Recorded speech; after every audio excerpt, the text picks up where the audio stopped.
ভাঙন রোধের কাজে জমি অধিগ্রহণের শঙ্কায় প্রশাসনের দ্বারস্থ হলেন জমির মালিকরা। ক্ষতিপূরণ না দিলে ভাঙন রোধের কাজ করতে দেওয়া হবে না, সেই দাবির জমি মালিকদের।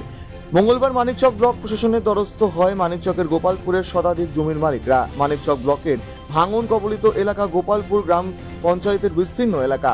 কমলতিপুর থেকে শান্তি মোড় পর্যন্ত প্রায় 1700 মিটার ভাঙন রোধের কাজ উদ্যোগ গ্রহণ করেছে রাজ্য সরকার। কোটি কোটি টাকা বরাদ্দ অর্থে নদীর তীরবর্তী এলাকা জুড়ে কাজ করা হবে।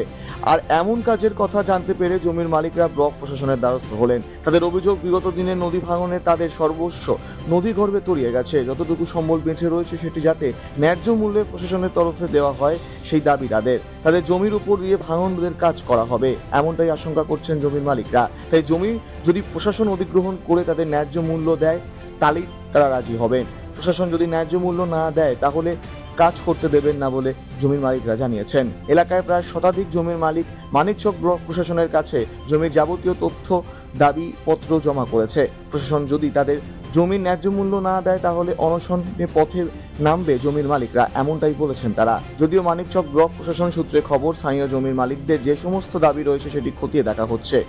রাইতি সম্পত্তির উপর যদি কাজ করা হয় সেক্ষেত্রে জেলা প্রশাসনের নির্দেশ মতোই প্রশাসনিক ব্যবস্থা গ্রহণ করা হবে। আমরা শুনতে পেয়েছি যে আমাদের গোপালপুর অঞ্চলে 1700 মিটার কাজ, যে নদীর কাজ শুরু হবে, কিন্তু আমরা এখন পর্যন্ত কোনো নোটিশ পাইনি। আমাদের অনেকের এখানে জমি জায়গার উপর দিয়ে কাজটা হবে, তো আমরা চাইছি সরকারের কাছে যে আমাদের জমি যে সরকারি মূল্য আছে সেই মূল্যে আমাদের ক্ষতিপূরণ দিয়ে কাজটা চালু হবে। কিসের কাজ হবে ওই এলাকায়? এখানে বস্তার কিছু কাজ হবে, আর শুনছি যে মানে পাথরের কাজ হতে পারে। বাঁধ হবে না, বাঁধ হবে না। আচ্ছা, ভাঙন রোধের কাজ হবে। ভাঙন রোধের কাজ হবে। তাহলে কি আপনাদেরকে কিছু জানানো হয়নি? আমরা কিছু জানানো হয়নি, আমরা কোনো নোটিশও পাইনি। কি আশঙ্কা করছেন আপনারা? আপনাদের জমির উপর আমাদেরকে নোটিশ করা হবে, আমাদেরকে নিয়ে বসে একটা অর্ডার দেওয়া হবে সরকারি হিসাবে, তারপরে নদীর কাজটা হবে। কারণটা হচ্ছে কি, এর আগে আমরা 3বার নদীতে পড়েছি, এটা আমাদের শেষ জায়গা।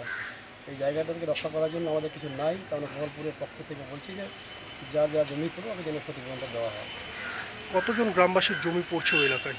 মিনিমাম ধরেন যে 100 জমি পড়ছে। হ্যাঁ, 100 বেশি। 100-এরও বেশি। হ্যাঁ, প্রশাসনে তবে কিছু জানানো হয়নি? কিছু জানানো হয়নি। বিডিও সাহেবের সাথে কথা হয়েছে? সঙ্গে কথা হয়েছে, উনি বললেন যে আপনারা অ্যাপ্লিকেশন করেন, আমি অ্যাপ্লিকেশনটা ফলো করব, ব্যবস্থা নেবে। ব্যবস্থা নেবেন, আমি ফলো করব। কাজ কি শুরু হয়েছে ওই এলাকায়? না, কাজ শুরু হয়নি, খুব শীঘ্রই কাজ শুনতে পাচ্ছি লোক মাধ্যমে, কিন্তু আমার কাছে কমপ্লিট খবর নেই। ওখানে পড়েছে। যদি প্রশাসনের তরফে কোনো ব্যবস্থা না নেই তাহলে কি করবেন?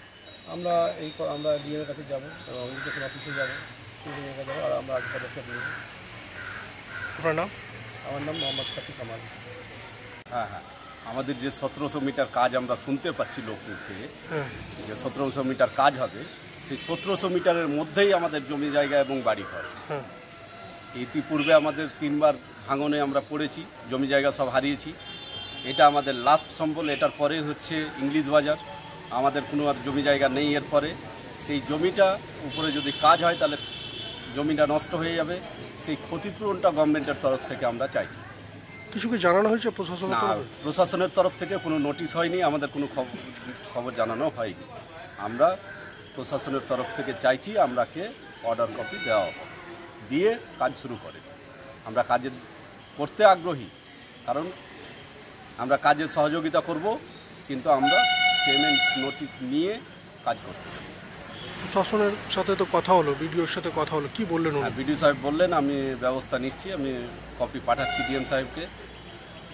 আমরা যদি সেই গভর্নমেন্টের তরফ থেকে ব্যবস্থা না হয় তাহলে দরকার হলে আমারও অনশনে বসবো। সেই যে জায়গায় 1700 মিটারে কাজ হবে সেই 1700 মিটারের সমস্ত জমি লোকজন নিয়ে আমরা ওইখানে হাজার হাজার লোকের একটা অনশনের জায়গা তৈরি করে দেবো, অনশনে বসে যাবো আমরা। কত পরিবার ওখানটায় যে এই সমস্যায় পড়ছে, যাদের জমি পড়ছে? পরিবার অনেক আছে, কিন্তু জমি জায়গা আমাদের প্রায় 100 জনের হবে ওখানে, কিন্তু পরিবার প্রচুর আছে আমাদের। ওই 1700 মিটারের মধ্যে প্রচুর পরিবারের বাড়ি ঘর আছে। কাজ কি শুরু হয়েছে? না, কাজ শুরু হয়নি, তবে খুব শিগগির শুরু হবে যেটা শুনতে পাচ্ছি। এবং কিছু ক্যাম্প হয়েছে ওখানে, কিছু মালপত্র ফেলেছেন, সেটাই আমরা আশঙ্কা করছি যে না, আমাদের পেমেন্ট না দিয়ে যেন কাজটা শুরু না হয়। আপনার নাম? মোহাম্মদ জামিরুল হক। কোন এলাকায় কাজটা হচ্ছে? এটা হচ্ছে গোপালপুর শান্তিমোড় থেকে কামালতিপুর মসজিদ পর্যন্ত। মালদা থেকে পরিতোষ সরকারের রিপোর্ট, কুলিক নিউজ।